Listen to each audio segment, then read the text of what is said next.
Algumas conquistas são históricas. Um problema de mais de 30 anos que parecia impossível foi resolvido. Governo do estado e prefeitura uniram forças, atuaram com coragem e desmobilizaram definitivamente a Cracolândia. O trabalho integrado entre segurança, acolhimento e assistência social garantiu o cuidado que devolveu a dignidade a milhares de famílias. Com ações firmes no combate ao tráfico, na favela do Moinho, o centro voltou a pertencer a todos.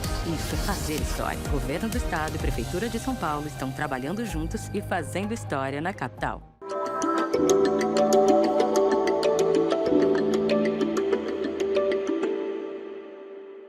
Olá, eu sou Wilson Pedroso e você está conectado no Link Business. Hoje nós vamos falar de algo muito diferente: shows. Quando você olha os artistas, você não enxerga business e a quantidade de profissionais. Só que hoje você vai saber de tudo, porque nós estamos com o Clay, diretor artístico dos maiores shows do Brasil e responsável pelo próximo show, a turnê da Xuxa aqui no país. Clay, seja bem-vindo. Fala aí, cara, o que um diretor faz? Nossa, é muita coisa. O diretor é a pessoa que é como se fosse o CEO, né? De uma empresa, ele é o CEO do show. Então a gente tem que cuidar de todos os departamentos, são centenas e centenas de pessoas, budget, né? Então é como se você fosse um CEO de uma empresa, com certeza. A gente vai falar um pouco mais disso, mas eu queria te conhecer um pouco mais. Eu te conheço, nós temos uma relação que a minha fona é sua amiga, Renata Sim, Ferrari, né? sim. Então a gente já conversou bastante. E eu sei que você é de Santana, eu também sou de Santana, a gente, inclusive moramos próximo. Mas Sim. fala um pouco de onde que surgiu o Clay? Em qual momento que você falou assim, puta, eu quero esse caminho do show business? É show business, posso falar? Sim, é o Show show business, business, show sim. business. Trabalhou, para as pessoas entenderem, ele trabalhou com a J-Lo, já trabalhou com a Britney Spears, já trabalhou com a Anitta e vai produzir a nova turnê da Xuxa aqui no país. Mas de onde vem o Clay? O Clay, ele começou aqui no Brasil, porque na verdade a minha carreira eu fiz ela toda nos Estados Unidos, né? Eu tô aqui chegando no Brasil agora, mas tudo que eu sei, tudo que eu aprendi nos Estados Unidos. Mas quando você era moleque, você me falou que você já montava palco? Sim, o Clay antes, exatamente isso. Eu lembro que eu tinha 6 anos de idade, eu lembro que eu pedi pra minha mãe, tinha uma caixa assim de papelão, e eu falei pra minha mãe: "Você corta essa caixa pra mim?" Com, né, eu não podia mexer com tesoura, nada disso. Eu cortei a caixa para fazer um proscênio de um palco. E eu fiz aquilo como se fosse um show. Eu brinquei ali, o meu show, tô fazendo ali um show. E quando eu tinha os Legos, né, por exemplo, minha mãe comprava para mim a estação de polícia do Lego. Eu fazia o palco ali, eu não queria criar a estação de polícia, eu queria criar um palco. Então eu fazia com peças, eu comprava kits diferentes e fazia realmente palcos de Lego. Então é uma coisa que sempre esteve na minha veia. Eu vejo às vezes coisas que acontecem e falo: "Como que eu sabia disso? Eu não sei". Eu não aprendi, é uma coisa que é de instinto, é instintivo meu mesmo. E aí você enxerga justamente esse momento. Em qual momento, assim, você passou a juventude, qual momento você chegou a trabalhar, fazer direção artística aqui no Brasil antes de ir para os Estados Unidos ou não? Não, não, eu aqui no Brasil, eu fazia algumas coisas, eu trabalhei com a Lilian Gonçalves, sabe, a rainha da noite Rainha da Noite. do Brasil. Eu adoro ela, beijo, Lília. E a Lilian foi Ela a tem a rainha como que Rua é? Canuto do Val, Rua Canuto do Val. Como que é o nome da Calçada da Fama. Cafals da Fama, exatamente, Castelo da Fama. E a Lilia foi a pessoa, assim, que foi a primeira pessoa no Brasil a acreditar em mim. Eu lembro que eu tinha 18 anos e eu comecei a trabalhar lá com ela, e ela me ensinou muita coisa de show business. Conheci muita gente lá com ela, trabalhando junto com ela, e eu fazia de tudo com ela, era um faz tudo, fazia tudo. Até garçom cantor eu já fui com ela. Então, assim, é uma coisa que foi uma parceria muito incrível na época, né? E que eu conheci ela e ela me olhou, ela falou: "Você tem talento", eu lembro até hoje, ela falou: "Você tem uma coisa especial, Clay". E aí tudo começou foi lá na Lilia, as pessoas que eu conheci, que eu me conectei, até para ir para os Estados Unidos, inclusive, e foi tudo lá. Eu vejo como o meu começo no Brasil lá. E aí eu fazia eventos lá com ela, ajudava com coisas, mas não era nada na escala que hoje eu faço global, mundial, eu faço shows mundiais hoje, né. Eu sou uma pessoa que eu faço shows que realmente, tem uma escala global, né, hoje. E agora eu tô chegando no mercado brasileiro, mas tudo que eu faço é nos Estados Unidos de uma forma grande. Nunca imaginei, quando eu estava aqui, que eu iria fazer shows como o Super Bowl, né. Então, mas você tem uma veia de show business, né? Porque você me contou uma vez, você falou que garçom cantor. Eu não sei se foi lá que você trabalhou, que inclusive o pessoal ficou com ciúmes e tal, que É. você chegou. Não, como que é que você chegou? Te deram um avental? Conta aquela história. Você chegou, precisava de Era de um garçom? Isso foi antes da Lilian. O que que aconteceu? Antes da Lilian, tinha um salão de cabeleireiro que É salão de cabeleireiro. chamava L'Equipe, né? E esse salão de cabeleireiro foi onde tudo, na verdade, começou. Foi lá, o comecinho foi lá mesmo. Foi antes da Lilian. Foi dali que eu cheguei na Lilian. E aí eu tava lá, e aí eu tava na Rua Augusta, indo nas lojas de roupa pra tentar um trabalho. Eu tinha 18 anos, vou lá, vou tentar emprego. Comecei a ir nos lugares. E aí um amigo meu tava comigo e ele se encontrou com uma colega dele que era manicure desse salão. E ela falou: olha, eles estão precisando de garçom. Toda hora eles estão precisando de garçom, né? Vai lá. Aí eu fui lá. Aí eu lembro até hoje, eu fui na recepção, falei: vocês estão precisando de garçom? Aí lá, peraí, você vai falar com o fulano de tal. Eu falei: tá bom. Aí fui, entrei, falar com o fulano de tal. O fulano de tal era o dono do salão? Era um dos donos. Aí eu fui, entrei, e aí ele me entrevistou. Aí eu lembro até hoje, ele tava na mesa dele, assim, sentado, assim, isso aqui. Ele: qual que é a sua disponibilidade para início? Eu falei: imediato, né? Ele: o teu imediato é daqui uma semana, é amanhã? Eu falei: não, é agora, me dá um avental que eu já tô começando. E nunca tinha pegado uma bandeja? Não, nunca tinha. Aí ele: então tá, ele me deu o avental, eu pus o avental, e eu lembro até hoje que a recepcionista me olhou saindo da sala dele, já de avental. E eu lembro que até ela hoje, depois ela comentou comigo, ela falou: foi tão engraçada essa cena, Clay, que eu te vi procurando emprego, e você saiu da sala dele já de avental e com a camisa do salão, e aí comecei, aí lá eu conheci a Ana Cláudia Vidal, que é uma atriz aqui no Brasil, e aí ela falou: você tem que conhecer a Lilian Gonçalves, tem que conhecer a Lilian Gonçalves. E aí foi ela que me apresentou pra Lilian Gonçalves, e eu lembro que nessa época eu até conheci a Patrícia Marques também, que era uma diretora da Globo, e ela falou assim: nossa, você tem que fazer alguma coisa, tem que ir pro Fama. Eu falei: eu não quero ir pro Fama, eu quero fazer essas coisas, né? Aí ela fez uma matéria comigo na Antena Paulista, o nome do programa. Eu posso falar o nome do programa? Pode. Antena Paulista, o nome do programa, e eu fiz uma matéria enorme, e ninguém nunca tinha, a Globo nunca tinha ido naquele salão pra fazer matéria com os cabeleireiros, né? Aí o garçom lá vira a matéria do salão, parou o salão, e foi uma coisa muito bacana, e assim tudo começou lá. E o seu Mário Merlino, que era um dos proprietários também, começou a me pedir pra fazer eventos, e aí até que eu fui pra Lilian. Depois de lá eu fui pra Lilian, e foi onde tudo começou. E em algum momento você falou assim: puta, aqui tá ficando pequeno pra mim. Porque é assim que a gente imagina, quando a gente vai pra algum outro lugar, ou vai principalmente pra fora, fala assim: isso aqui não é mais meu espaço. Vou procurar, ou quero procurar uma outra oportunidade, um outro espaço. E você foi para os Estados Unidos. Qual que foi qual que foi o pior momento da transição, ou o que foi mais difícil nessa transição? Difícil, eu acredito que foi deixar sua família, deixar tudo que eu, né, todas as minhas conexões, minhas raízes, eu tive que deixar pra trás pra realizar um sonho, né. Qual estado que você foi? Eu estado? Não, Flórida. Flórida. Eu fui pra Flórida. Primeiramente eu fui pra estudar inglês. Foi para estudar Exclusivamente estudar inglês. Eu fui lá que eu queria ver como que era. Eu sempre, desde criança, minhas referências foram shows americanos, tudo, do Holiday on Ice, de todos os shows, turnês de todos os grandes artistas, que hoje eu acabei indo trabalhar com esses grandes artistas.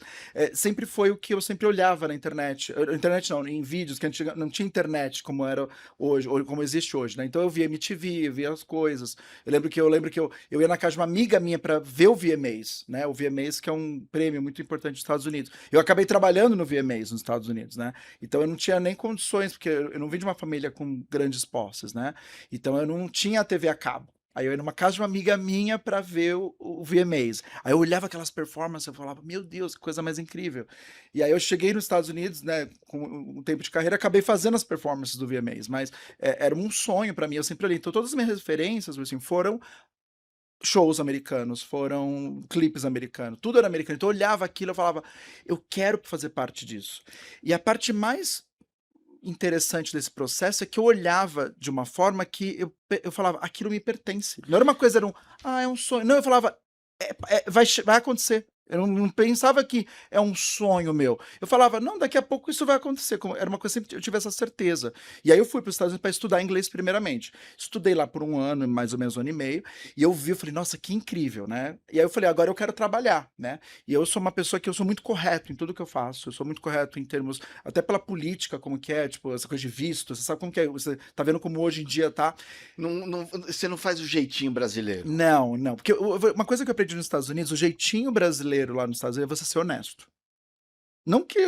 Mas você entende, é honestidade. Ela demora um pouquinho mais pra chegar lá? Demora, mas vale a pena, porque você tem uma base. Então, quando eu cheguei lá, eu falei: eu vou estudar. Eu digo que ser honesto, muitas vezes, a volta é maior, demora mais, mas você, quando chega, chega consolidado, não é isso? Consolidado, exatamente. Aí foi o que eu fiz. Eu sou igualzinho você. Eu falei assim, peraí, eu quero estudar, eu fui para estudar. Não, nunca trabalhei, só estudar, estudar, estudar, estudar. E eu olhava o que estava acontecendo, óbvio, eu olhei e volta ali e tal. E eu falava, não, agora eu quero voltar para esse país para realmente fazer a carreira. Então eu fui lá, eu aprendi o inglês, aperfeiçoei meu inglês melhor e tal. E eu lembro até hoje que a minha professora, eu lembro que ela estava dando aula lá, e ela dava aula de cultura americana também, né?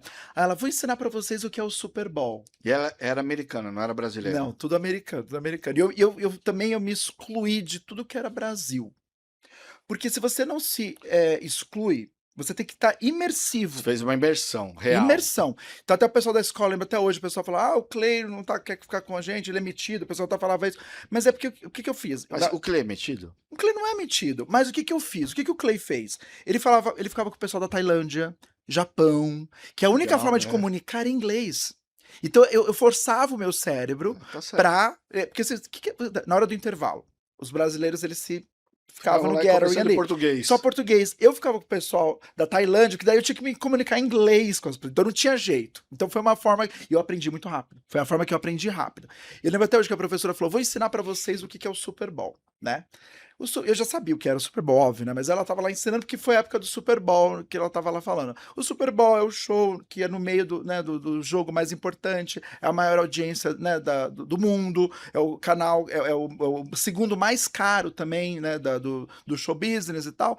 E eu lembro que eu falei pra minha professora, eu falei, um dia eu vou fazer o Super Bowl. Aí ela, claro, meu querido, você vai um dia fazer o Super Bowl. Ela falou, eu lembro até hoje. E eu acabei fazendo o Super Bowl. Então foi algo que foi, sei lá, acho que foi 10 anos depois, eu acabei fazendo o Super Bowl, né? E aí foi uma coisa muito especial. Então isso que veio. Então foi difícil realmente deixar a família. Eu não deixei eles, eu sempre vinha pro Brasil para visitá-los, mas você acaba ficando distante, né? E aí criando novas raízes e tal. Então eu fui para os Estados Unidos, estudei. Passou dificuldades financeiras ou não? Não. Não. Dificuldade financeira não, mas era apertado. Era Não era uma apertado. coisa que eu tinha. Era apertado, mas assim, eu fui para primeiro estudar inglês, aí voltei pro Brasil, e aí fiquei aqui no Brasil mais alguns anos para tirar o visto de trabalho. Aí eu tirei o visto de trabalho e fui para os Estados Unidos com o visto de trabalho para fazer a coisa by the book, direitinho. Chegando lá nos Estados Unidos, aí como você vê como é sorte, estratégia, é momento, né? O momento político Você tem que daquela estar época. conectado nas oportunidades, não é? Exatamente. E eu sou uma pessoa, eu sou um oportunista. Você tem que atingir as oportunidades, você tem que ter. E eu sou uma pessoa que eu até brinco, eu sou oportunista, você tem que ser. Eu não sei se a palavra oportunista, mas eu acho que você é uma pessoa que a oportunidade vem e você abraça, Abraço. não é? Não é E assim? criar também, eu crio também, você tem que criar também. Ah, Sei lá, verdade. você cria também, você É pode criar verdade, a verdade. oportunidade, né? Então o que aconteceu? A Flórida naquela época, se não me engano, acho que foi eu não lembro agora o ano que foi, mas foi um ano que o governo deu muito incentivo fiscal pro estado para poder para show business, film industry, tudo. E aí todas as grandes produções começaram a ir pra Flórida. Tipo, o CSI Los Angeles, ele era gravado na Flórida. Só as partes das casas que eles faziam em Los Angeles, mas o CSI... E o da Flórida era em Los Era, Angeles. Não, mas realmente os grandes... então, assim, lá eu trabalhei no Homem de Ferro 3, eu fiz os maiores filmes... Não, fala os nomes dos filmes, para as pessoas se conectarem. Fiz o Homem de Ferro, eu fiz o The Ballers, que era o The Rock. Qual que era o nome do ator do Homem de Ferro? Robert Downey Jr. Você tinha relação com ele? Eu não tinha relação com o Robert Downey Jr., mas eu fiz uma cena, eu gravei uma cena, que era a primeira cena do filme, que era um ballroom no hotel, que era o Ano Novo. Então deixa eu voltar. E aí, então você tá entrando na fase, porque uma coisa é ver o Clay hoje com sucesso, né? Hoje você é um cara de sucesso, você é um cara internacional. Outro dia você me mostrou, celular da J-Lo lá, ela conversando com você.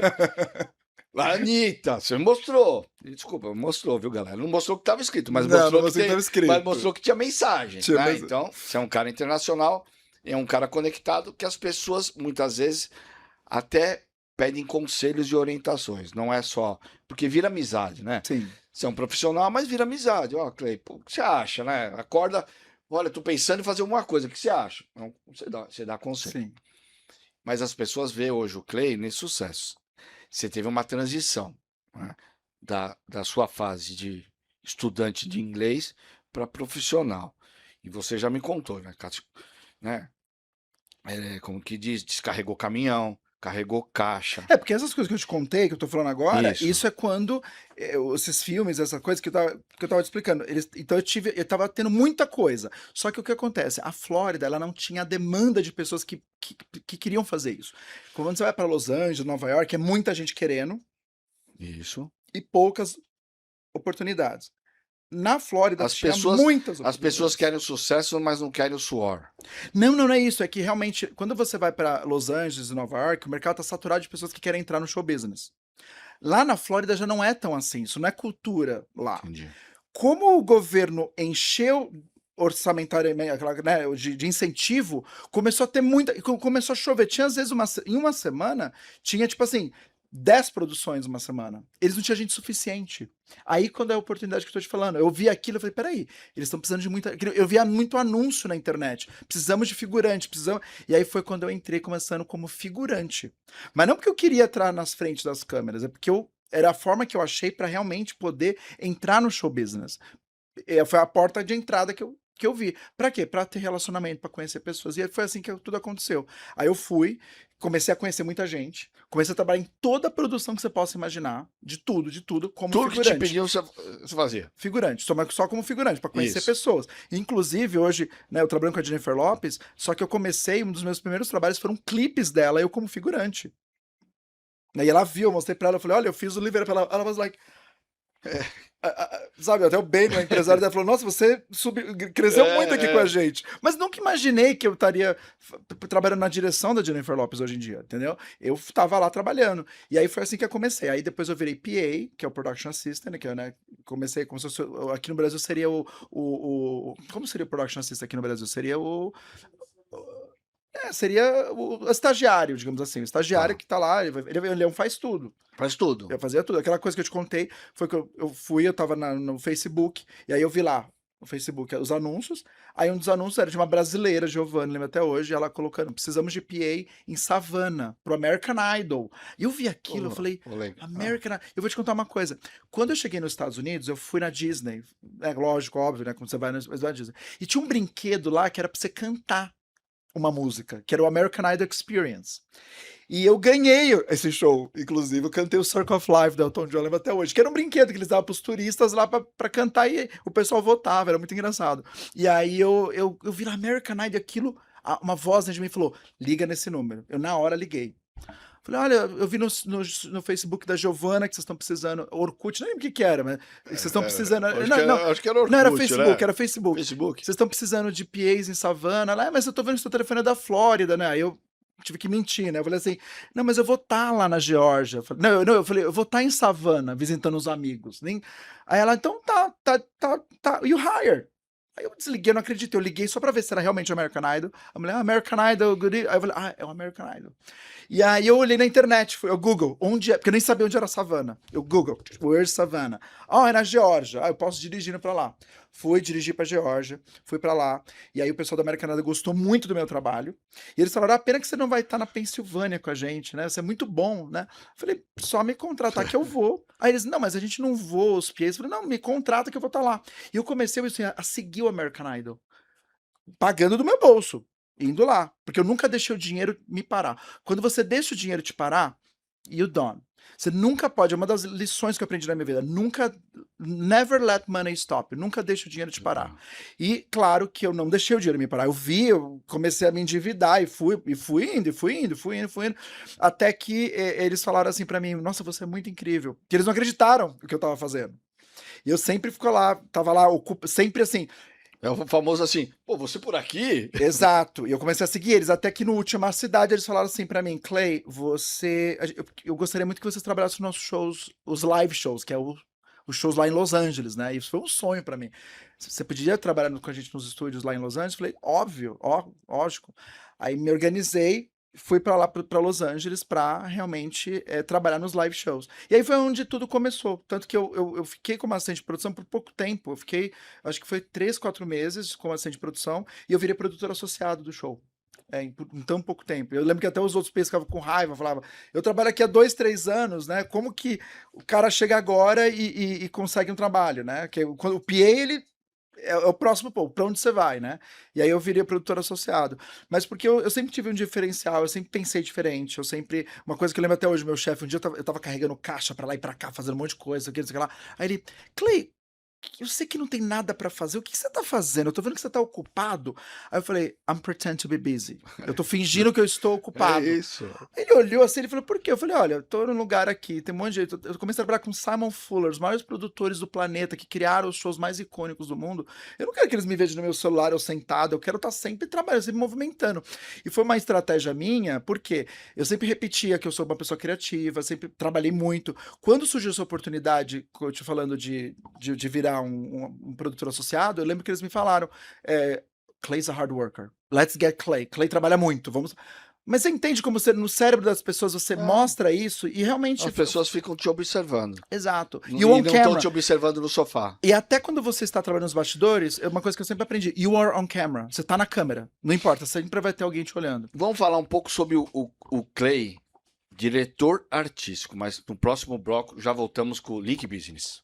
Algumas conquistas são históricas. Um problema de mais de 30 anos que parecia impossível foi resolvido. Governo do estado e prefeitura uniram forças, atuaram com coragem e desmobilizaram definitivamente a Cracolândia. O trabalho integrado entre segurança, acolhimento e assistência social garantiu o cuidado que devolveu a dignidade a milhares de famílias. Com ações firmes no combate ao tráfico, na favela do Moinho, o centro voltou a pertencer a todos. Isso é fazer história. Governo do estado e prefeitura de São Paulo estão trabalhando juntos e fazendo história na capital. Voltamos com o Link Business do nosso convidado, diretor artístico internacional dos maiores shows do mundo e do país. Clay, eu vou fazer um bate-bola para entender um pouco o que um diretor artístico, o que realmente você faz, porque muitas vezes a gente olha um palco, né, os bailarinos, o figurino, a iluminação, o som, e não entende quais são os profissionais responsáveis. Diretor artístico, as bailarinas, né? A coreografia, como que se diz, o vestimento, como que é? Figurino, é o diretor artístico. A gente vai ter profissionais que vão estar à frente dessa, né? Então, por exemplo, na parte de coreografia a gente vai ter os coreógrafos, né? Mas o diretor artístico que vai supervisioná-los, né? E vai ter as ideias.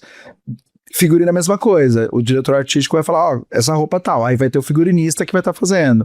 A parte de LED é a mesma coisa, o diretor artístico vai dar uma ideia criativa, ó, do que a gente vai querer. O LED se diz o telão, que fica, o telão. O cara vai cantando, fica passando as imagens atrás. Que agora é uma coisa muito importante no show, mais que nunca, não só o que porque ela se conecta, né? Se conecta, mas o que o artista no ao vivo ali, né, o simultâneo, né, que chama simultâneo. Então o simultâneo ali, isso é uma coisa muito importante, é outro departamento inteiro só pra isso. Aí também é uma coisa que o diretor artístico vai supervisionar, mas vai ter um profissional para fazer isso. Qual que é, não é a função, mas qual que é o item mais importante que um diretor artístico tem que ter atenção? O show inteiro, não existe um item, é todo o show, é um CEO de uma empresa, é tudo, não tem uma coisa que é mais importante, uma empresa, cada departamento ali, ele tem uma importância muito, muito forte, então o diretor artístico, ele tem que estar supervisionando todos os departamentos, e claro, o artista em si, então é o show e o artista, são duas coisas muito importantes. Então, mas o que é mais importante? A soma de criatividade, a viabilidade, ou a viabilidade técnica ou orçamento em um show? É tudo, porque tudo tem que se falar, é uma dança. O orçamento tem que estar ok com a parte técnica, com a parte artística, porque uma ideia pode ser incrível, mas se ela não é executável, ela não está sendo uma ideia boa para aquele projeto, e para outro projeto pode ser que seja bom, né? Entre a equipe artística e a criativa, qual que tem? Vamos supor, no show da J.Lo, Anitta, Luan Santana. A equipe artística ou criativa que tem a palavra final? Artista e criativa é meio que fala junto, eles falam juntos, mas eu vejo que seria a parte de produção, né? Que daí entra a parte financeira, execução, a parte de logística, de tudo, e aí a parte... Essa parte da artista? Da equipe artística? Não, isso seria a parte de produção. Isso seria a parte de produção. Então, assim, a parte artística são as ideias, vamos criar o set list, a parte artística toda, né? Vamos fazer isso, vamos colocar essa luz tal, vamos fazer esse efeito. E a produção vai fazer isso acontecer. Que daí onde entra dinheiro, logística, e aí são centenas de pessoas para fazer essa ideia acontecer. Porque às vezes uma ideia parece ser tão simples, mas são centenas de pessoas para fazer aquela ideia acontecer. Então são duas áreas no show. A produção, que isso envolve logística, dinheiro e produzir, no caso, né? E a parte artística, que é o diretor e o artista, e toda a parte de criação artística, que é o que você vê, é o que você vai escutar, no caso, um set list, por exemplo. Um artista pode opinar, e ajuda, atrapalha, eu fico imaginando, né? Porque são estrelas. Você chega lá, pega uma J.Lo. Quantos shows ela já fez na vida? Você tem ideia? Centenas, milhares de shows. Você chegou no 90º, né? Pra fazer mais 10 shows, né? Fica imaginando, ela fez 90. Ela sabe o que gosta, o que funciona, o que não funciona. Chega o Clay cheio de ideias. Né? Ó, eu quero isso, quero outro. Assim, não é isso, não quero isso, não quero isso. Eles podem dar opinião? Óbvio, e o artista sempre vai dar opinião, o artista sempre vai dar a primeira, que seria o kick-off, né? A primeira coisinha, que tal isso aqui, né? Isso aqui, que tal isso aqui? Então eles vão dar a opinião deles, cada artista é diferente. Cada artista, eu não posso falar que todos são iguais. Trabalhar com a Ivete é uma forma, trabalhar com o Lua Santana é uma forma, trabalhar com a Anitta é outra forma, com a Jennifer Lopez, cada artista vai agir diferente, eu não tenho como falar, né? Tem artistas que deixam o diretor ficar mais envolvido em departamento X, por exemplo, quando você vai entrar com por exemplo, as mulheres, por exemplo, elas gostam de estar muito relacionadas, coisa de figurino, elas gostam muito de estar, da roupa que elas vão estar vestindo, o cabelo, como vai ser, é uma produção diferente, né? Com os homens é um pouco diferente, ele precisa, é um pouco mais diferente. O homem seria mais assim, a parte de palco, eles querem saber os efeitos, aquela... Mesmo o Luan Santana, porque o Luan Santana é cheio dos figurinos diferentes. Sim. Não, ele também. Não, mas com o Luan ele é o tipo de artista, eu adoro, primeiramente eu adoro trabalhar com ele. Nos shows, a mídia é em cima do que ele tá vestido do que em cima do que fez o palco. Sim. Não, mas o Luan ele fica muito na parte de figurino dele, ele com a mãe dele, com a Erika, eles realmente ficam muito isso. Mas quando você vai trabalhar, por exemplo, com a Anitta, é diferente. É outro que é vestido, é roupa. Mulher é diferente com roupas, né?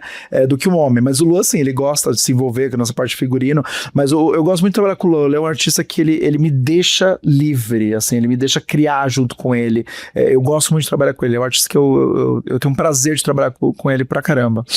Como que é a relação do diretor criativo? É um pouco o que você está falando, mas como que é a relação? Vira uma relação de um diretor ou acaba virando também uma relação de amizade?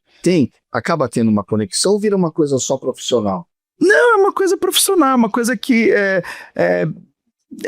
como poderia explicar? Não existe a pessoa não acaba você virando seu amigo. Ele não é seu amigo. Vai tomar cerveja com a cerveja. Não é o caso, né? Não é o caso. Mas vamos colocar a cerveja na mesa. Ao final, você sai pra tomar uma cerveja com a J.Lo? Não, tem comemoração depois de um show. Por exemplo, a gente tava em Cannes agora, 2 semanas. Pra ir na casa dela, vira uma amizade. Não é que convida. Vamos supor, vai ter a festa de Natal. Aí ela chama a gente pra festa de Natal. Acaba virando mais uma, não é de amigo. Eu não vou lá, vamos lá tomar um chá juntos. É uma coisa mais assim, as maiores festas, coisas, vem cá, vamos fazer isso. Ou depois de um show, ela sempre recebe. Por exemplo, a gente tava em Cannes agora, lá na França, a gente fez um show. E aí depois ela recebeu nós eu, os bailarinos, todo mundo, na cobertura dela, lá que ela tava. Então, assim, isso acontece, que é normal, né? E vários artistas fazem isso. Fazer aquela celebração depois do show, deu tudo certo, e aí vai tomar uma cerveja, por exemplo. Isso aí, o Lua também faz, todos os artistas fazem isso. Você já participou, ou já fez, ou já foi responsável de audiências gigantescas, né? Vou dar 2 exemplos, Super Bowl e Coachella. Qual que foi o maior desafio? Nesses shows, qual que foi o projeto que mais desafiou a sua criatividade? Né? Porque desafio para você é botar o show em pé, né? A gente tem o desafio da criatividade, porque a gente não acorda com criatividade toda hora. Tem dia que a gente acorda com dor de cabeça, tem dia que acorda de saco cheio. Qual que é o maior desafio para botar se olhar e falar assim, puta, é isso que eu quero. Pronto. A parte criativa, ela é 1% do processo. Ela é 1%? É 1%. A parte criativa é a ideia. O resto é muito trabalho, muita logística, muita... Então o maior problema é a capacidade de execução.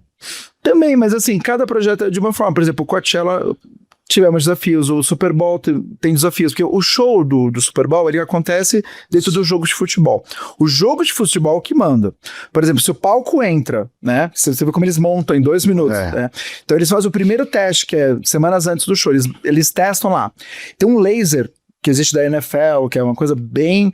Se o palco tiver qualquer tipo de peso que afete o gramado em qualquer forma, eles cortam. E não é aquela coisa arrumar. Corta. Então, por isso que o show ele tem que ser desenhado e executado de uma forma muito precisa. Porque se esse laser apitar lá que o palco deu qualquer coisa na grama da NFL, eles tiram o show. Você chega a fazer teste com os artistas antes? Tem muitos testes. A gente ensaiou muito. Super Bowl, por exemplo, esse com a Jennifer Lopez foram 4 meses de ensaio. 4 meses direto, todos os dias. E a Jennifer, ela é uma pessoa que ela gosta de ensaiar muito, ela trabalha pra caramba. E assim, no meio do ensaio, ela sai do ensaio, vai ver os filhos dela, põe eles na cama, volta pra ensaiar. A Jennifer, ela é uma artista que trabalha muito. Mas você aluga um espaço ou ensaia lá onde vai ser o Super Bowl? Não, é alugado um espaço, né? Isso que a gente alugou um espaço na época do Super Bowl, um estúdio de televisão muito grande, saímos lá, aí depois fomos para o que eles chamam de bolha, que é um lugar onde a NFL faz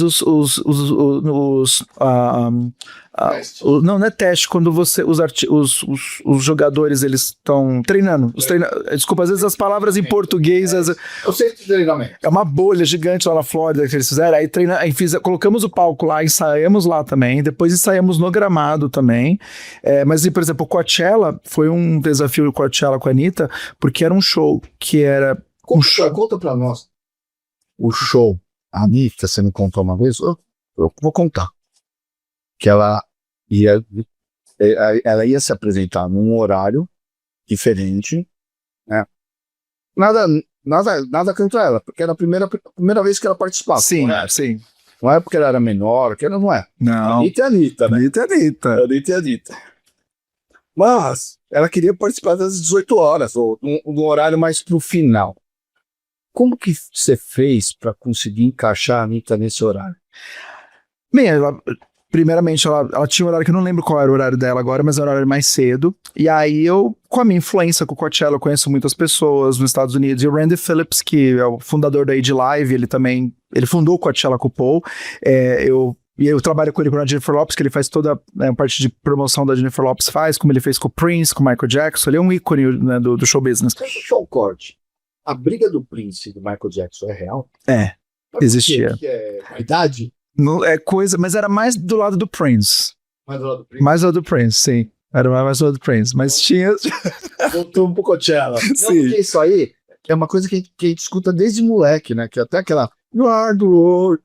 Eles ficaram separados, né? O Prince eu acho que não foi. Por causa do Michael Jackson, sei lá, teve um rolo qualquer desse aí. Sim, não, mas existia isso. E a coisa mais louca é que o Randy, ele gerenciava os dois. Ele gerenciava o Prince e o Michael Jackson. Mas é mais fácil, porque ele já conhece as vaidades. Então era complicado, mas foi algo que o Randy fez. E aí o Randy que me ajudou. Eu liguei pro Randy, eu falei, Randy, eu tô com uma artista, eu tô dirigindo artista no Coachella, brasileira. E ele amou a Anitta. Ele falou, nossa, que incrível. Ele viu muito talento na Anitta. Ele falou, essa mulher... Sabe que ela explodiu no Spotify. Foi antes disso, mas foi nesse mesmo ano. E aí eu falei pra ela, olha... a gente tá querendo que o show seja mais tarde. A gente tá com o show, é um dos primeiros, né? Aí, na época, ele tava, inclusive, gerenciando o Kanye West também, né? E aí, o Kanye West era o headliner do Coachella, daquele ano. Aí eu falei, você tem como me ajudar? Ele falou, eu sabia que ele tinha fundado o Coachella com o Paul. Aí eu falei pra ele, você tem como me ajudar com a Anitta? A gente quer que a gente tenha um horário. Aí ele conseguiu às 7 da noite. Pra gente. E foi doido, porque aquele ano foi o ano que o Kanye... É tudo, né? Mas o Kanye, ele cancelou. E sorte também. Ele cancelou a apresentação dele. Aí eu lembro que eu liguei pro Randy, eu falei, Randy, e aí? Aí ele falou, Clay, não fale pra ninguém, mas daqui 30 minutos o mundo inteiro vai saber, o Kanye tá saindo do Coachella. E uma coisa foi 2 semanas antes do show. Aí a gente pegou e colocamos a Anitta, em vez de ser no sábado, foi pra sexta-feira, que foi um dia mais pop, foi perfeito e foi pra 7 da noite, ela gostou muito, e foi um show de muito desafio. Você tava perguntando do desafio, né? Porque a gente fez uma produção muito grande. Ela gosta de ensaiar. Olha, a Anitta, ela não é muito de ensaio, tanto que ela me falou, ela chegou e falou assim, ela falou, Clay, eu ensaiei esse show um mês, ela falou assim, geralmente eu faço algumas passagens, faço os ensaios, mas uma coisa que ela me falou depois do show, ela falou assim, Esse show ela ensaiou bastante. ensaiou pra caramba, e tem o ensaio técnico também, que é a coisa que eu coloquei no papel pra eles, que não existe no Brasil tanto, né, e foi quando eles viram os números, eles viram quanto que custa um ensaio, porque o ensaio, na verdade, é um show. Né? E quando eu falo de show, é o quê? É realmente ensaiar com tudo. Eu aluguei um estúdio da Fox gigante lá em Los Angeles, a gente colocou a produção da Anitta inteira lá dentro, tudo que estava no Coachella, a gente colocou lá. Então, por exemplo, se o teu trabalho era pegar essa caneca e colocar aqui durante o show, você ia estar lá no ensaio fazendo isso. E aquilo foi se repetindo. Tirar som, tirar... Tudo. Porque o que acontece? O Coachella, ele tem um tempo, né? Entre os shows existe um tempo. Minutos, né? Não, é de 15 a 20 minutos de troca. De troca, mas o show é 45. O show é a média 1 hora, essa é a média. 20 minutos de troca. De troca. E de troca tira o que tava antes. E coloque o teu. Então eu tinha que me garantir com o meu. Então o que a gente fez? A gente colocou a produção toda ali, que foi um desafio, que a gente tinha 5 elevadores, tinha cenografia, tinha figurinos, tinha prop. Era uma produção pesada. Acho que, se não me engano, a gente tinha mais ou menos uns 15 caminhões ou pra mais. E aí aquilo começou, a gente começou a pensar no show, o show começou a crescer. Eu falei pra ela, olha, pra gente fazer da forma que tal, que vai funcionar, tem que ser dessa forma. Eu trouxe a empresa que fez o Super Bowl, por exemplo, pra fazer o show. Então eu trouxe o melhor time possível, imaginável pra Anitta, nesse show. Eles viram a conta. Eles falaram, Clay, você tá doido de... Eu falei, mas é assim que funciona. Por quê? Porque a gente vai ter certeza que vai ser desmontado da forma correta, montado da forma correta. Então, é 20 minutos, 15 minutos, pra sair a produção do show anterior e entrar o show. Exatamente. E você me disse outro dia, a turma tá tirando, tem que se garantir. Eu vou me garantir com o meu. Exatamente. O que é isso? Por isso que nesse estúdio onde tudo acontece, é por isso que eu aluguei esse estúdio enorme lá. A gente colocou, Fox, né? da Fox, a gente colocou a produção inteira lá. E assim, a gente colocou tudo. Foi 100% tudo. E além dos ensaios ali, que ela ficou ensaiando muito lá, pra caramba, a gente fez o ensaio o quê? De como a gente ia desmontar e montar durante o show. Então o último dia de ensaio foi ensaio só de desmontagem e montagem da produção. A gente montou e desmontou o show umas 10 vezes. Fica no cronômetro. Cronometrando. Tanto que quando a gente terminou no dia do show, quando a gente começou, a Anitta, que a gente tinha comunicação lá, Clay, começa o show, vambora. Aí eu cheguei e falei, Anitta, relaxa. Eu falei, a gente tá 2 minutos adiantado. Pode ficar tranquilo, deixa o sol se pôr mais. Aí sim, a gente deu start no show, deu tudo certo, a gente montou, desmontou também, porque tem a desmontagem, também tem que ser correta, pra respeitar também o próximo artista.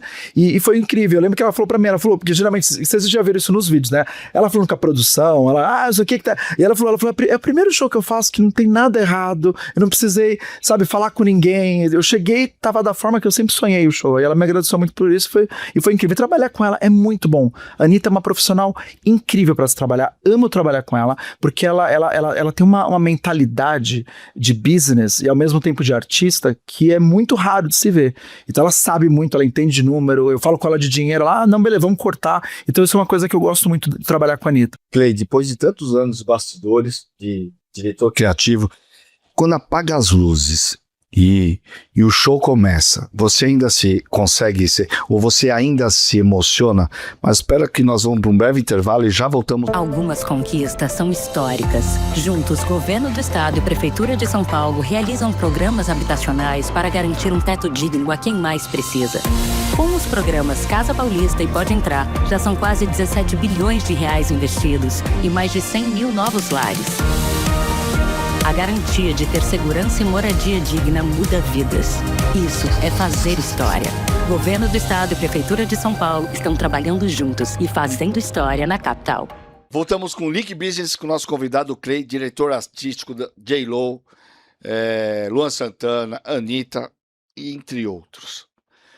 Eu perguntei no bloco passado se quando apaga as luzes e começa o show, você ainda se emociona, depois de tantos anos. Existe, que tanta coisa acontece durante o show que não é que eu não me emocione, mas faz parte de mim, né? Você cria aquilo, vira o teu baby, digamos assim, né? Então eu não me sinto emocionado, mas eu tô na adrenalina do show. Aí depois que termina, aí você relaxa, aí o que aconteceu. Mas até o show terminar, existe essa adrenalina que é muito incrível. Ô, Cleiton, você estava falando um dia que nós saímos, a J.Lo vai fazer show aqui no Brasil? Não sabemos ainda, a gente não sabe ainda, mas eu levei o Pepeu Correia lá no escritório da Jennifer para conversar sobre uma Qual que é a possibilidade. empresa do Pepeu Corrêa? 30E. 30E.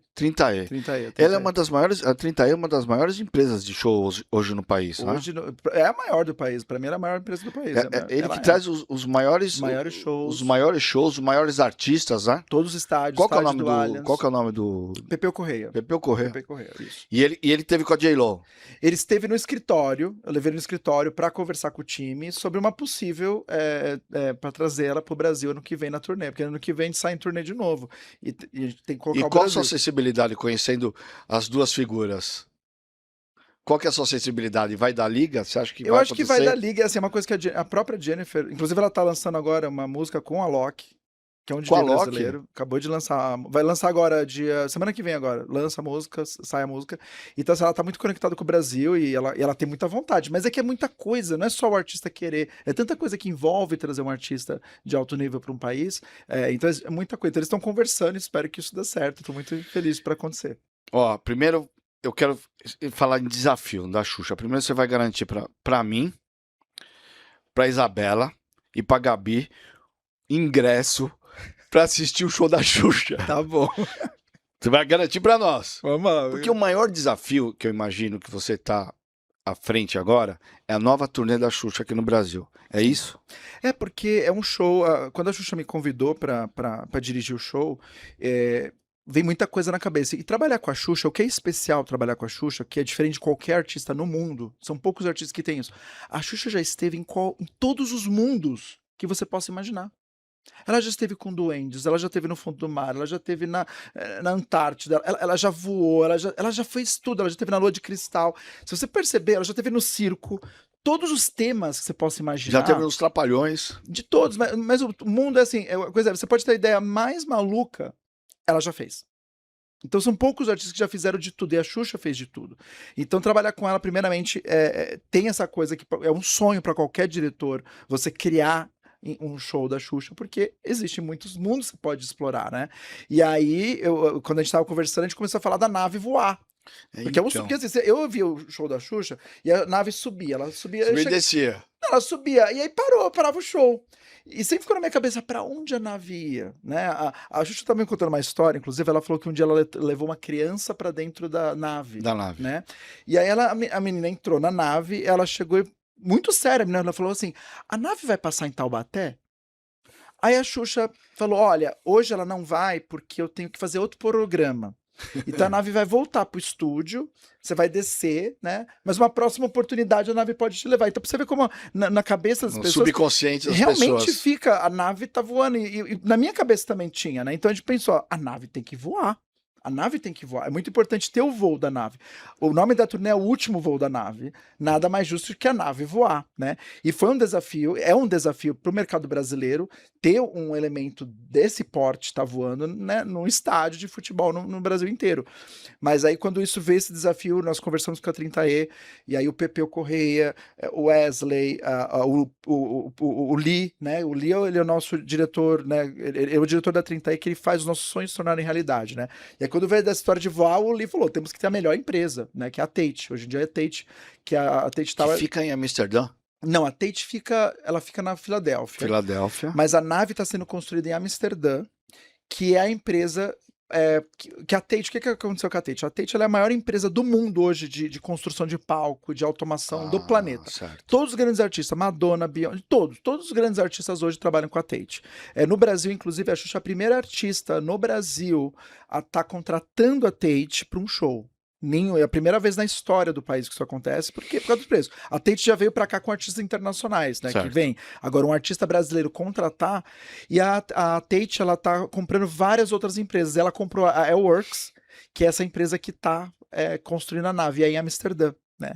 Então, por isso que a nave está sendo construída em Amsterdã, a automação da nave é americana, e todas elas estão vindo para cá para fazer esse voo. E quando o Lee falou para mim, E ela vai voar. ela vai voar. O Lee chegou e falou assim: não, qual é a melhor empresa? Vamos trazer a Tate, né? E aí todo mundo, o Bruno da LPL, o Caio da LPL, que é a empresa que está fazendo todo o nosso LED, luz, e também tá ajudando nessa parte de automação, falou: vamos construir a Tate. Então o Pepeu, o Lee, o Wesley, o Bruno e o Caio se uniram para trazer a maior empresa do entretenimento Mas foi pro Brasil. fácil, porque eu fico imaginando, Não. esses caras devem ter uma demanda mundial. Não deve ser. Porque quanto tempo você está pensando a produção desse show da Xuxa? Desde o ano passado. Né? Desde o ano passado, mas é um ano, correto? É.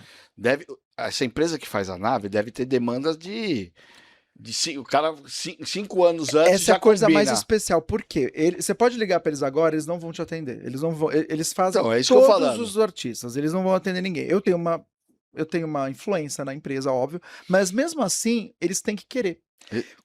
Tem que querer abraçar o projeto. Quando eles viram a nave da Xuxa, eles viram que a nave da Xuxa, a representação da nave na cultura de um país, né? Não só de um país, de vários países. Então não é só um cenário, ela é uma representação cultural muito importante no país. E quando ele viu essa nave, ele falou assim: eu tenho que fazer essa nave, eu quero fazer essa nave, não tem como. E aí eles pegaram e viram e abraçaram o projeto. E aí eles trouxeram, então vão trazer a nave para cá, toda a parte de automação com a Tate. E é uma coisa que é difícil no Brasil por uma questão de verba, é muito difícil. Voar um artista e voar um cenário não é uma coisa fácil, é uma coisa muito complexa, exige uma produção de centenas de pessoas para isso acontecer e milhares e milhões de reais, que é o que está custando esse voo. Eu sempre pergunto, principalmente para os meus entrevistados, quando tem temas de tecnologia, né? Essa semana passada nós estávamos falando de guerra. Entender um pouco o Brasil, né? Porque você está me falando de algo, né? De um entretenimento cultural, principalmente, que traz bilhões de receita para os países, né? Através da economia, através de emprego, uma gama de oportunidades, né? Hotel, restaurante e tal. O Brasil entendeu ou já enxergou o tamanho dessa oportunidade? Você acha que o Brasil tem dimensão? Já entendeu? Ou já foi atrás dessa oportunidade de bilhões? Eu acho que o Brasil está no caminho. E uma coisa que eu vou falar até da 30E também, eles estão querendo ser. Eu vejo que isso é um foco dele, de querer realmente transformar o show business no Brasil, ter uma história diferente. Porque os Estados Unidos, o show business é muito diferente daqui. Em todos os sentidos, financeiros, é tudo. As crianças lá, na escola, elas já aprendem a ser stage manager. É parte da cultura do americano ter as posições, por exemplo, ter o stage manager. Quando você é criança lá no high school, você já aprende a ser isso se você quiser. Você pode fazer o camping disso, né? No Brasil, eu vejo que a educação, ela não tá. Ela não coloca Eu vejo escolas estaduais aqui no Brasil, por exemplo, que tem teatro, mas o teatro está abandonado. Não existe isso. Então, uma coisa que eu vejo, que eu gostaria muito que o Brasil tivesse, porque o Brasil tem muita gente talentosa. O Brasil é muito talento. Porque entretenimento não é só entretenimento, né? É uma indústria. É uma indústria de bilhões e bilhões. Bilhões que geram emprego, oportunidades, e oportunidade para todos, né? Eu volto a dizer, restaurante, hotel, logística, né? Até Uber, táxi, tudo. O impacto que um show traz numa cidade ou num estado é algo. Você vê a última turnê da Taylor Swift, que, né, faturou 1,8 bilhões de dólares, um fato muito icônico, porque ninguém nunca arrecadou tanto ingresso, mas não é só a venda de ingresso, é o quanto que impactou a economia mundial, né, nesse show. E aí existe aquela coisa da economia que também eu vou te falar, por exemplo, os preços dos ingressos. Você vê que está tendo agora a maior coisa com a Ticketmaster, dos preços abusivos. Existe um lawsuit, inclusive, falando disso, inclusive, porque chega um ponto o ingresso que é muito alto.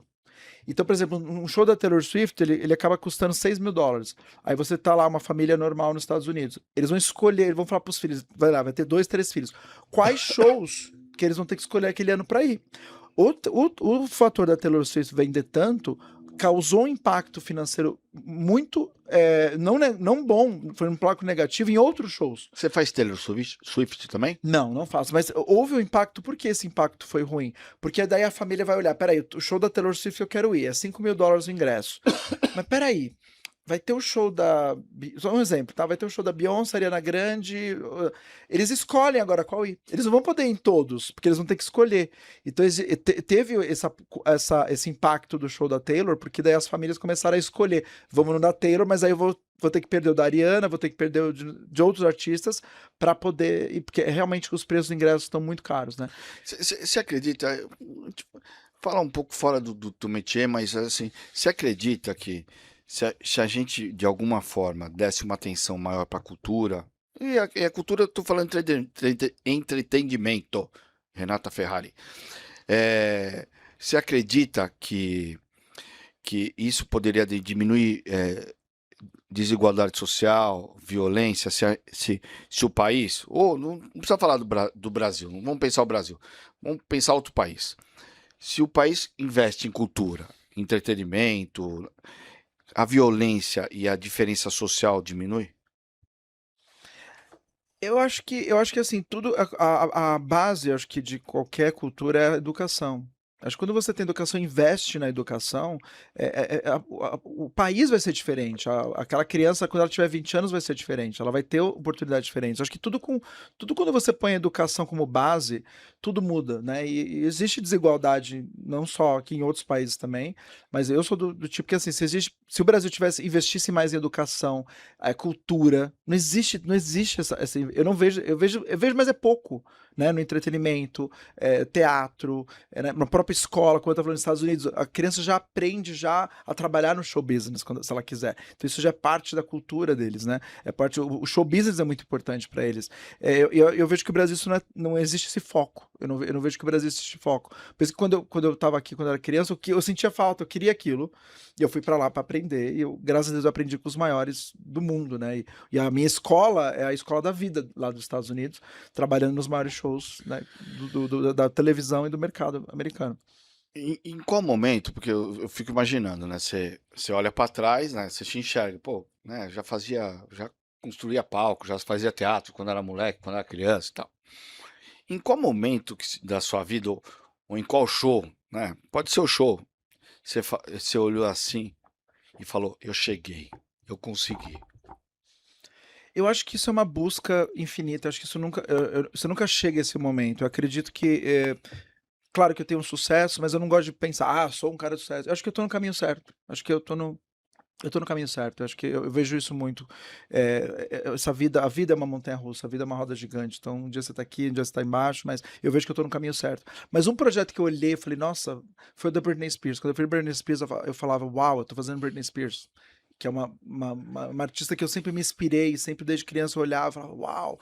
E hoje eu tava criando um show dela, né? Então aquilo foi uma coisa que eu falei, nossa, onde eu tô? E a coisa foi acontecendo, foi fluindo de uma forma, e daqui a pouco eu tava fazendo Super Bowl, o maior show do mundo, e a coisa foi acontecendo. Então eu acho que momentos como esse, eu chego aqui no Brasil, né? Eu fiz os maiores artistas do Brasil, né? Eu fiz o Luan Santana no Registro Histórico. Hoje o Registro Histórico, ele é um show que eu pus muito amor naquele show, é um show que eu tive muita liberdade de expressão, de trabalhar com o Luan e criar um show muito icônico, que hoje é o show, em termos de números, é o show que mais fatura em venda de ingressos hoje, é o show do Luan Santana, Registro Histórico, né? Então, assim, eu fico muito No orgulhoso. Brasil, No no Brasil. Brasil. É um show que eu tô muito orgulhoso, que é um show que eu ajudei, junto com o Luan, a criar, e aí eu vejo esses números, né? Então eu vejo, poxa, porque as pessoas se conectam com a música, né? E a forma que aquele show foi feito, a forma que ele foi criado, foi pensando nos fãs, pensando na música. Então é uma coisa que eu olho, hoje fazendo Xuxa, né? A rainha, né, dos baixinhos, a rainha eterna do Brasil, ela vai sempre ser a rainha eterna do Brasil e do mundo também. Eu olho aquilo e falo, uau, eu tô dirigindo a Xuxa, né? Então eu tenho momentos, você tá falando, eu tenho momentos, uau, tô fazendo esse show, fazendo show tal, fazendo a Anitta no Coachella, sabe? Então são momentos que eu passo, eu olho e falo, uau, que incrível. Então eu tenho esses momentos. Imaginar que os jovens estão nos assistindo, né? E falar assim, puta, é isso que eu quero ser diretor criativo, né? Porque a história que ele contou de vida dele, inclusive de jovem, se conecta comigo. Só que falta alguém para me orientar. Se você pudesse orientar esse jovem para seguir o caminho de chegar a ser um diretor criativo, qual que é o conselho que você daria? Olha, ser o diretor criativo é aquilo que eu falei, a parte da criação ele é 1%. É muito trabalho, é muita conexão, porque quando você vai dirigir um artista, você tem que se conectar com o artista. É como se fosse você tá namorando alguém, né? Tem que ter a conexão. Que essa conexão, o que gira o show business não é dinheiro, o que gira é energia. Então a energia tem que estar conectada. Você não pode estar aqui, ó, o artista está vibrando aqui, você está vibrando aqui, não. Vocês têm que estar vibrando junto na mesma energia. Então essa conexão é muito importante. Tem artistas que alguns diretores trabalham que às vezes não dá certo. Mas não porque o diretor é ruim, é porque não teve liga, não teve química. E é normal, isso acontece. É a coisa mais normal. Quando existe essa liga, é aí que a mágica acontece, aí que os grandes shows acontecem, e aí é que quando essa conexão existe. Então, assim, primeiramente, eu acredito que, se eu fosse dar um conselho, como você estava falando, eu acho que não só um conselho para ser um diretor criativo, eu acredito um conselho de vida. Vida, a questão da vida. Eu acho que, assim, eu acredito na receita do sucesso. Eu acredito que existe essa receita. E qual a receita? Cada pessoa vai ter um temperinho diferente, mas eu acredito que a base dessa receita é você saber quem você é. Você nasceu para ser o quê? Quem é você? Você tem que se olhar e falar, quem sou eu? Eu nasci para ser médico, eu nasci para ser professora, eu nasci para ser um designer, eu nasci para ser um diretor criativo. Quem sou eu? Quando você descobre quem você essa é a coisa da vida. Você descobrir quem você é onde as pessoas se perdem. É onde a coisa... essa é a parte que eu acho que é um dos segredos da vida. Que é para mim a massa dessa Legal receita. isso. É saber quem você é. Eu sei quem você é e trabalha firme. Você sobe que nem um foguete, ninguém te para. Não tem nada que vai te parar. Não tem energia negativa que vai te parar, não tem gente que querendo puxar seu tapete que vai te parar. Você vai subir como um foguete. Então, o meu conselho é descobrir quem você é. Quem é você? Porque muitas vezes você quer ser uma coisa, mas aquilo não é quem você é. E acaba o teu cérebro, que você nunca pode escutar seu cérebro. O seu cérebro é o pior inimigo. Você sempre escuta o seu coração. Você escutar o seu coração, que aquela voz lá atrás, lá fundinho, vai falar. Aquela voz que falou comigo quando eu vi lá no post do American Idol, ou quando me chamaram para fazer aquele projeto que eles falaram lá do American Idol, falaram assim pra mim, você vai ter que ir pra Los Angeles. O meu cérebro falava assim, não vai dar certo isso, Clay. Você tá louco, você ir pra Los Angeles, você não tem dinheiro. Você vai fazer como? Vai pagar como o teu aluguel lá em Los Angeles? É caro, aquela cidade é cara, viu? Ixi, aquela cidade é cara. E você viu quanta gente vai pra lá, sempre volta, não dá certo. O teu cérebro vai te falar isso. O teu coração vai falar assim, é isso que é pra você, esse é o teu futuro. Isso que meu coração falava. Então eu escutava aquela vozinha lá no fundo falando isso pra mim. E aí quando você escuta essa voz e realmente sabe que eu sempre soube, é aquilo que eu te falei, eu era criança, eu sabia que aquilo era pra mim. Eu nunca pensei em sonho, é o meu sonho. Não, aquilo é meu. Vai demorar uns anos, mas vai acontecer. Quando você tem esse pensamento, esse mindset, você chega lá. Então esse é o meu conselho. E para encerrar, qual o sonho profissional que falta pro Clay realizar? Olha, eu não tenho um sonho profissional. Você sabe que eu amo trabalhar com artistas, mas o meu grande paixão são parques temáticos. Ah, é? São parques temáticos. Eu inclusive, tive a oportunidade de fazer um projeto para Disney em Tóquio, um show, mas o meu sonho sempre foi fazer um parque mesmo, um parque. Isso é uma coisa que eu sempre olhei. E o Pedro Alcântara, que é o diretor criativo do Parque da Cacau Show aqui em São Paulo, O Alexandre da Cacau Show. o Alexandre da Cacau Show, eles me convidaram para fazer parte do projeto, né? Que é um projeto que Vai ser imenso o parque, né? Não, o parque é imenso. E vários tendo módulos, lá- né? Começa uma parte agora, depois vai começar outra. Ele vai transformar o São Paulo e Itu na nova Disney. O complexo é algo assim. Se você vê o projeto, os números, eu vou lá às vezes, porque eles me chamaram para ver isso, ver aquilo, né? Porque eu tô entrando agora no projeto aos poucos, assim. E o Pedro fala, né, algumas ideias. Ele vai fazer vários shows dentro do parque também. Então, depois que eu fiz esse parque da Disney, eu comecei a me envolver muito nessa parte do parque. Trabalhar com os Imagineers na Disney eu trabalhei 1 ano com eles, né? Foi algo muito especial para mim. E aí o Pedro, o Alexandre falaram, não, E o Alexandre, que eu conheço, da Cacau Show, ele tá colocando a vida nesse parque, ele tá né? colocando a vida nesse parque, e toda a equipe dele, o Paulinho Lebrão, que trabalha lá de design, que trabalha comigo, ele que me chamou pro projeto, ele falou, olha, ele me apresentou pro Pedro, ele falou, Pedro, você conhece o Clay? A gente se conhece, a gente teve aquela liga que eu te falei, tem a liga de ideias, de coisa. Eu estive no parque umas 2, 3 semanas atrás, falei, o que você acha de fazer isso? A gente começa a criar junto, isso é muito incrível, então assim, essa parte de parque temático é o que eu vejo no meu futuro, eu gostaria muito de criar parques, criar atrações, criar experiências experiências, além dos shows. Porque assim, se você for pensar shows do Brasil, eu fiz a Alok, ajudei a Alok, eu fiz a Anitta, a maior artista pop do Brasil, o Lua Santana, sertanejo, né? E a Xuxa, a rainha de todos, a Ivete, a rainha do carnaval. Eu acho que eu fiz todos os artistas, acho que eu fechei o jogo da vida do Brasil. E aí eu fico pensando, qual seria a próxima oportunidade? Então, assim, eu penso nos parques, é uma coisa que eu me envolvo muito, já faz alguns anos que eu tô nesse mercado de parques, depois que eu comecei a trabalhar com os Imagineers na Disney, e aí eu fiz uma consultoria para a Esfera lá em Las Vegas, fiz consultoria para um parque da Universal também, então as coisas começaram a acontecer nesse mundo, que não é o meu foco hoje 100%, mas é o que eu vejo no futuro, essa parte de parque temático, que eu vejo que o Brasil precisa disso. Ele precisa. E o Parque da Cacau Show é um exemplo. O que o Ale tá fazendo é algo muito incrível.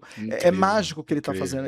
A visão dele, ele é um visionário que poucos no Brasil, no mundo, tem a visão que ele tem. Ele realmente está transformando aquele complexo que vai ser hotel, convenções, vai ser parque, vai ser um mundo ali dentro que, além de impulsionar a economia de um país, né, ele tá mudando a cidade de São Paulo e colocando São Paulo no roteiro, né, de parques mundiais. Porque são poucos os parques que vão ter essa magnitude, né? Eu vejo que vários outros parques, o Hop Hari já está querendo fazer investimento, o Beto Carreiro acabou de anunciar 2 bilhões todos eles estão olhando. O Beto Carreiro é um parque que eu fui no Beto Carreiro nos anos 90, ele era um parque muito pequeno, hoje é um parque maior, mas uma coisa que eu olhava e falava, por que não tem um hotel da hora? Não tem uma estrutura em volta, não tem nada ali, uma conexão do aeroporto com o parque é tão perto, coisas que eu olhava e falava, por que isso não existe?